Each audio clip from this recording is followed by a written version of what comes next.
Shalom, welcome again to Seekers of Meaning, the podcast TV arm of Jewish Sacred Aging. I'm your host, Rabbi Richard Address. Thank you very, very much for joining us. As you know, these podcasts are designed to explore some of the impacts of longevity and the change that are taking place within our Jewish community and within our families within our community. So we thank you very, very much for joining us. Please check out the website, jewishsacredaging.com, and we appreciate your support because on that website, you're going to find a very conveniently located donate button. And if you'd like to support these podcasts, just click on that donate button, follow the prompts. It's really, really easy. So thank you very much. We are very pleased to welcome a colleague of mine, Rabbi Jon Cutler, to today's Seekers of Meaning to discuss a brand new project in his series of podcasts. And this podcast project, etc., is called The New Jew Podcast. Yes, you heard that right. The New Jew Podcast. As an old Jew. Both of us, which is old Jew. As an old Jew, I thought AI was going to replace this, but no, Cutler is going to replace me. So, John, how are you? Nice to see you. Fine. How are you doing? Thank you so much for having me on your podcast. We go back a long way. Oh, I'm old. No, but we go back to the 70s. Yes, that was. I think I remember the 70s. Yeah, yes. You remember the 70s? We actually went to Camp Harlem and we did a program there. Well, I started working at Harlem in 1963. So yeah, there you go. So one of the reasons why I moved back to take the job as the regional director was because the camp ran out of my office and turned out to be a very, very long and still going on. My grandchildren are there, so talk to me about the New Jew Podcast. What is this? Is this a podcast with just brand new Jews or young Jews? No old Jews allowed? What is this? You and I'm going to speak on your behalf, have really seen how the Jewish community in our generation changed dramatically to the point that I would even say not necessarily in a better way, but changed dramatically that I personally am concerned about the future and the sustainability of the Jewish people. Let me start with this. That's saying that Judaism for me, and I can maybe even speak for you, is that a very essence and core being of who I am as a person. How I interact with the world, how I make decisions in the world, how I structure even my time, daily, weekly, monthly. Shabbat becomes central to my life. Even Tisha B'Av, I can't imagine not doing, fasting, and going to services. And with my husband, which we've been now together 25 years, Judaism is central and meaningful to both of us. And that's part of us what keeps us together. The centrality of Judaism as a way of life, as a purpose. And I'm going to use that term purpose. So it comes down to this. I'm retiring June 30th from my congregation after 45 years of being a rabbi. Hence, old, or I would say elder. And I've come to this conclusion. I'll just be right frank with it. The Jewish community, in order to sustain itself, needs to seek out, and I even use the word recruit, non-Jews to become Jewish. This is the forbidden, right, topic in Judaism. Oh, we don't seek converts, But what I'm saying is, and dare I say it, missionize for those who want to actively become Jewish. So hence the purpose of the podcast, which I've been working on for 2 years now with John Argamon. He is also a co-host with my podcast. He himself originally was not involved in Judaism, but is a seeker now. And he's a member of Cult Tzedek, and he's a friend of mine. And we put together the New Jew Podcast through Amazon and Apple. And I'd like to thank your podcast, producer Steve as well. That's where we got connected here. And now we have 6 podcasts, doing 2 more, interviewing non-Jews who became Jewish and why they became Jewish. So, and the other thing I like to plug too is that the New Jew is starting to take traction. That at Road of Shalom on April 7th, we will be having a discussion which is open to the public. All are welcome to attend April 7th at 7 p.m. to discuss this whole idea of bringing non-Jews into Judaism. Okay, so that's Road of Shalom in Philadelphia. Correct. If you're living in Billings, you probably won't be able to. Thank you. Right. So let's talk about the proselytization, and because I'm also in the minority of saying I think we really should. But let's talk about what's really happening as well now. There's a lot of people who are saying, with so much anti-Semitism, why do I need this? So how are you juxtaposing dealing with this obvious rise in anti-Semitism, and some of it, as you know, as everybody knows, quite violent, with this desire to open the door? If we say to a non-Jew and say, oh, look about anti-Semitism, I gotta be frank, we're infantilizing them. They have the choice. They understand what the world is out there. And I've worked with over 300 converts. And I'm working with, every week in my congregation, we do a basic Judaism class with anywhere from 8 to 20 potential converts. And we discuss this. And they say, I still want to be Jewish. I understand what the consequences are. So I leave it up to them. I'm not going to discourage them. If anything, I will encourage them. So how do you deal with the tradition? You know, people, our colleagues on the traditions as well. Somebody comes, I want to convert to Judaism. We're supposed to discourage them several times before. How do you operate within that context, or is that? I don't. Okay. I say, you want to learn about Judaism? Come into my class. And then they, through the process of learning, they then come to the decision if they want to convert. I give them the opportunity. I open up the doors for them if they want to convert to Judaism. The other thing, too, I really want to talk about is that we're at a crisis point in America, Judaism. We're in a transition. Institutions are disappearing. You and I know that, being congregational rabbis and being part of the URJ, is that we're seeing synagogues closing left and right. The community is aging out. And what I found very discouraging in my 45 years is that the lack of generations coming back to institutions, our traditional institutions. What I found is a tremendous indifference. And I really like to share two stories here. One, and this is really parallels what I'm talking about. The first story is a young man that I worked with, and I'll call him, Ben. That's not his real name. But Ben was a member of my previous synagogue. I've known him since he was like 5 years old. He went through the whole system, education system. I did his bar mitzvah ceremony. I did his confirmation. I did the parents' grandparents' funerals, and I was an integral part of his life. He comes to me ready to marry, and he says, I'd like you to officiate at my marriage, even though my fiance is Catholic. And I do interfaith marriages, provided that they'll raise the children Jewish.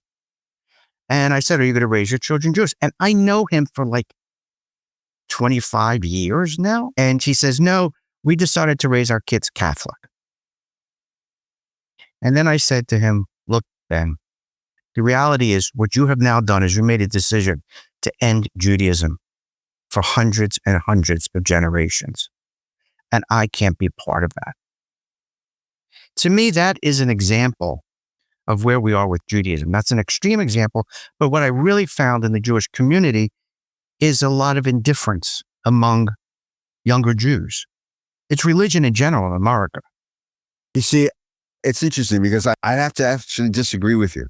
Okay. I've run interfaith marriages since I was ordained. When I worked for the union, I was there at the beginning of Alex Schindler's of Blessed Memories outreach program, and we ran a huge outreach program when I was in the region. And the overwhelming majority of interfaith couples that I have married, because I did the same stipulation, came to the conclusion that we're here because we are going to raise our children as Jews.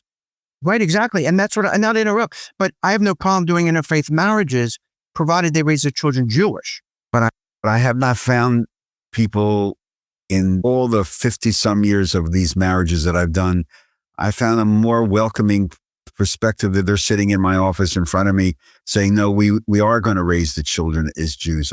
I think. No, you and I are in agreement, because I found the majority of interfaith marriages I do, which is now the majority. I rarely do a Jewish wedding now, really, which says a lot in itself. But the majority of Jews that I do interfaith marriages are determined to raise their children Jewish, and kol hakavod. Well, let me ask you about this, what I call also the age of transition, because we are in the process of creating a new American Judaism. And that's okay, because we've always created new Judaisms. That's how Judaism has survived. It's survived because it never stood still. But 4 or 5 times in our history, it's innovated an entirely new Judaism. And I think we're in the process of doing that right now. And yes, the institutions that we were raised with are in the process of radical transformation and sometimes disappearance or sometimes reinventing themselves. Mm-hmm. But as I travel and as I talk to colleagues and congregations, I was just at a congregation that's booming.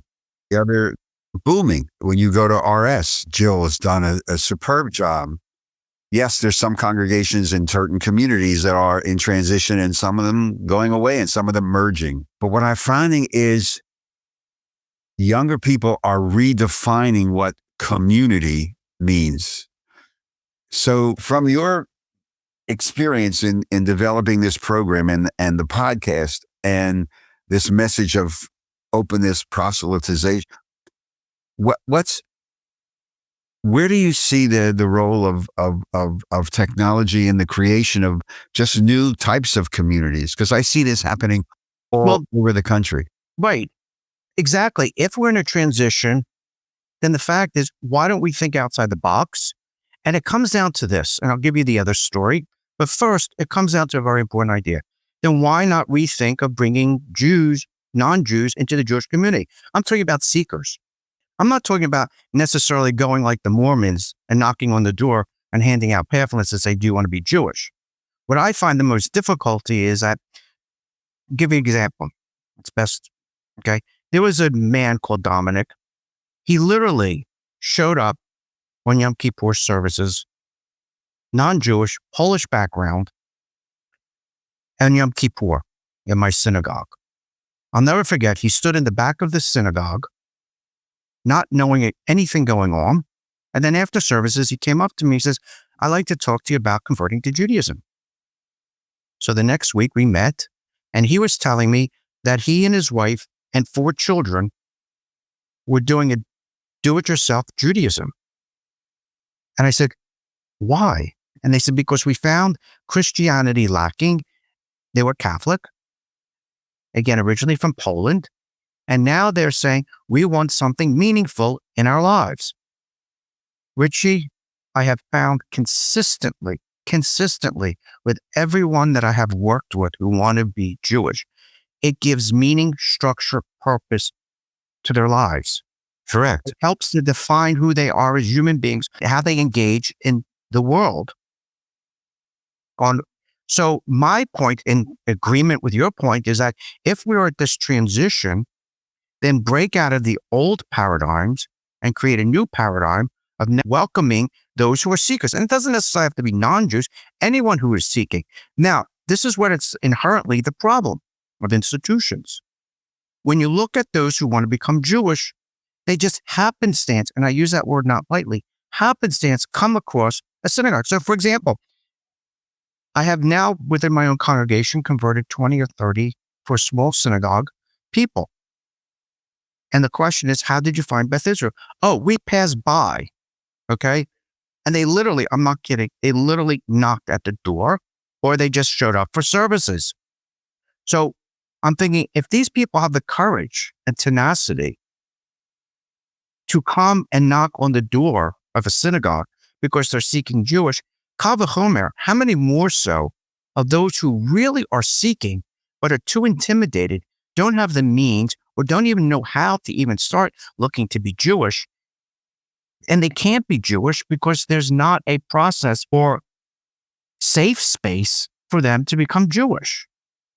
This is the purpose of my podcast. If you're looking at after the people who I'm really trying to reach are not those who are actively seeking, who have the courage, the determination to become Jewish, but really reaching those who really want meaning in their lives. Because if Judaism is so important as it is for you and I, then this is a marketplace of free ideas, America. So how come we're not spreading the message of the wonders of Judaism? So to the people, the hundreds and hundreds of people right now who are enrolled, just for the sake of argument, in the URJ Introduction to Judaism program, which is in many cases online, that's not the people that you're after. So you're after the people who have no attachment or may not even know what a synagogue is, but are looking for something. And who are too intimidated. They pass a synagogue and say, I'm too intimidated. What do I do here, right? Do they have the courage to come and knock on the doors? Are you putting up electronic billboards on expressways across the country saying, join, if you're looking for meaning in your life, join us, become Jewish? So the point is, if the Jewish community is spending so much money on birthright, so I'm saying, can there be a similar type of program, which, and this is what it comes down to, it's two pieces to this. One is to create a structure, right, an organization, if you want to call it, that teaches, that mentors. And the most important piece to this is when I talk to rabbis, colleagues who do conversion classes, that's maybe the third priority, the fourth priority on their list after pastoral care, leading services, rituals, life cycle events, etc. So they're not necessarily putting the time, but to create a structure where you have nothing but those who are dedicated, Jewish educators or rabbis, to teaching converts, to teach people to be Jewish, to mentor them, to offer classes. And this needs to be a nationwide organization, a structure, so it's uniformed. And then the second piece is to actively advertise, social media. You know, you're familiar with Jews Belong, that Archie Gottesman, puts up on billboards. Similar idea. And I just came across last week a wonderful TV commercial called We Are Catholic. It's 30 seconds. Right. Yeah. You know what I'm talking about? Put out by the Archdiocese of Philadelphia. And if you did the same thing of saying, we are Jews, and give them an opportunity to really start investigating or wanting to learn about Judaism. And again, the central piece to all of this is having a organized structure that people can go to. That's number one. And the other thing about converts, which I really want to push, converts bring a new dynamic and a new life into Judaism. They bring hope. And what I found when I'm working with these families like Dominic, who eventually did convert, not only did he and his wife convert, but his 4 children converted to Judaism. 4 children. And this is the third family that I've worked with in my career, where the entire family converts to Judaism. Those children, I know, will become Jewish, because it comes back to this piece, the sustainability of the Jewish people. And what converts bring is not just quote unquote numbers, but they bring a richness of vitality and hope to the Jewish people. So when you're talking about the creating of a structure for your program, there's got to be an educational component. You just can't walk in and say, gee, I'd like to be Jewish today. Will you just convert me? So talk to me about the academic, for want of a better term, structure that you're thinking about in developing this project. That's a great point. There definitely has to be an educational piece to this. What I'm actually looking is the larger picture. Is there an interest to think outside the box? Maybe, again, looking at birthright as an example of looking for funders to really organize this. Look, all these Christian groups have missionary groups. I mean, being in the chaplain corps for the Navy for 32 years, I've always encountered like the Baptist Missionary Board. You have orders of priests in Catholicism who go out to proselytize. All Christian groups have some sort of missionary board. They've created this organizational structure. The Mormons are great at that too. Are you saying that in the grand scheme of things, Rabbi Cutler wants to create cadre of, for want of a better term, Jewish missionaries who are going to go out into the field and proselytize and invite people who are seeking to explore and become Jewish? No. I'm not going out there knocking on doors and having... I'm not saying knocking on doors, just being present in communities. Well, absolutely. Yes, correct. Almost like... But for liberal Judaism, exactly. For liberal Judaism, you hit the nail on the head. But because liberal Judaism is the one that's really hurting. Because, and Chabad, exactly, it's using that as a model. So will these people, these emissaries. Yeah, let's say, yeah. Emissary. Will they be clergy, or will they be educated lay people who have the same passion of saying, I want to spread the word of the Torah, and in a non-revelatory way, or are they going to be clergy? Because we both know really educated, passionate lay people. Absolutely. Who would. And that's why I said earlier, I said rabbis or Jewish educators. But this is what I want to emphasize, really emphasize. That is their only job. No, I understand that. I understand. I understand that. Pulpit rabbis right now are overwhelmed. They're overwhelmed, and they're facing their own crisis of burnout, and so let me to play this out locally. Have you had a conversation with another institution? Yes, the institution I actually had conversation was Word of Shalom, Philadelphia. They, especially Rabbi Friedman, who will be on my podcast. That's what I'm thinking, like a birthright, not a model, but a birthright organization and funding to make it, national. So I want to go back to one other thing, because we're finding this in our work, because I see a huge drive of creativity right now in the American Jewish community, despite all the anti-Semitism. There are more people studying Judaism now than ever before in the history of Judaism. More. Correct. I found right. The Zoom machine has made that possible. It's changed the way people are relating to Judaism and studying Judaism in very serious ways. Our young people, they a lot of times they'll get their Judaism out of this, and there's nothing wrong with that, because there's lots of opportunities here. So you also see this organization that you want to create being embedded with social media, correct? Or yes or no? I mean, it's a yes and a no question. Yes, on one level, okay, because that's how they get introduced to this. But the most important thing is really human to human contact, Jewish to Jewish contact. Because not only when I'm thinking about the structure to teach about Judaism, but to mentor, that these Jewish educators / rabbis, whoever they are, is to mentor them and teach them the practicalities of being Jewish. And then the third piece to this structure is integrate them into a Jewish community. In other words, if you're living in Omaha, to find out what the Jewish communities are, and for the mentor to personally introduce them to be the connector to these Jewish communities. So after you go through this program, you're not hanging out there, but the rabbi or the educator made the initial introductions to these various Jewish communities and saying, so-and-so is interested in becoming part of your community.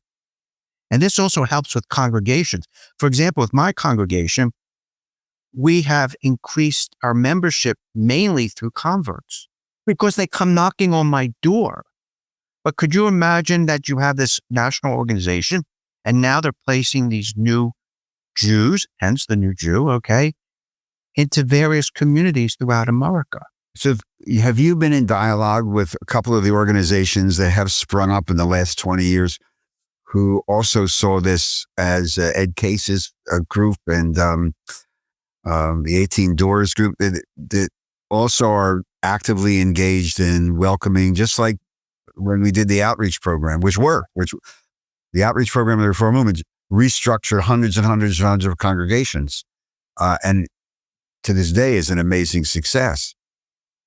Have you been in touch with these other organizations that have put their foot into this river? Yeah, I'm familiar with them, and I have been limited contact with such organizations. But again, what I'm looking for is you'll have to actively, as a non-Jew, seek these. But if it's out there on social media, if it's out there on billboards, if it's out there on commercials, and you had a national organization like 18 Doors, which is much more, structured, that's what I'm looking at. Are you seeing any fear factor of saying, which both of us have heard in meetings in our careers, we really shouldn't do that. It'll call too much attention to ourselves. We'll just stay within our own community rather than go publicizing, join a synagogue or here's how to become Jewish. Again, we're in America. It's a marketplace of ideas. If we have a message which we truly are committed to and believe in, then why aren't we marketing that? I mean, to me, that's what the fundamental piece is. Judaism is a central part of my life. To all those converts that I have worked with, it becomes a central part of their lives of how they identify in this world.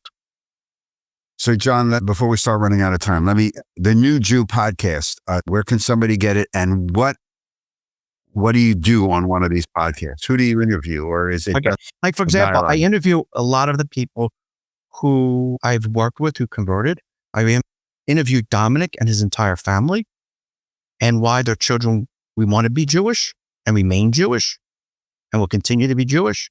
I have interviewed, I don't know if you know, Encouraging Judaism. It's a organization that Ellen runs and gives funding to. I've actually had a secular Jew on talking to a convert, but he finds, and this is one of the issues that I'm actually looking at, is identity versus meaning, where he identifies with the Jewish community as being a Jew, but he doesn't live as a Jew. And his adult children are not raising their children Jewish because it doesn't have meaning in their lives. So it's a variety of showing the value, showing people's lives. It's stories. That's the purpose of the podcast. And it can be found on Amazon. It can be found on Apple. If somebody wanted to explore something more with you, how do they do that? They can email me at thenewjewpodcast@gmail.com. So it's thenewjewpodcast@gmail.com. And if people want to come to the event on April 7th at Roda Shalom at 7 p.m. for the panel discussion, it is open to the public. They're welcome to do that. Okay. Rabbi Jon Cutler. John, take care of yourself. Thank you. To all of you, thank you very much for joining us on today's edition of Secrets of Meaning, the podcast TV arm of Jewish Sacred Aging. We thank you very, very much for your time. And again, invite you to visit the website, jewishsacredaging.com, and that donate button. We do appreciate it. I also appreciate the genius of our producer, Steve Lubetkin, because Secrets of Meaning is recorded at the studios of Lubetkin Media in Cherry Hill, New Jersey. Until we see each other again on the next Secrets of Meaning podcast, thank you very, very much for joining us. We do appreciate your time and your interest. Stay safe, stay healthy, and most of all, be kind to one another. Thank you. Shalom.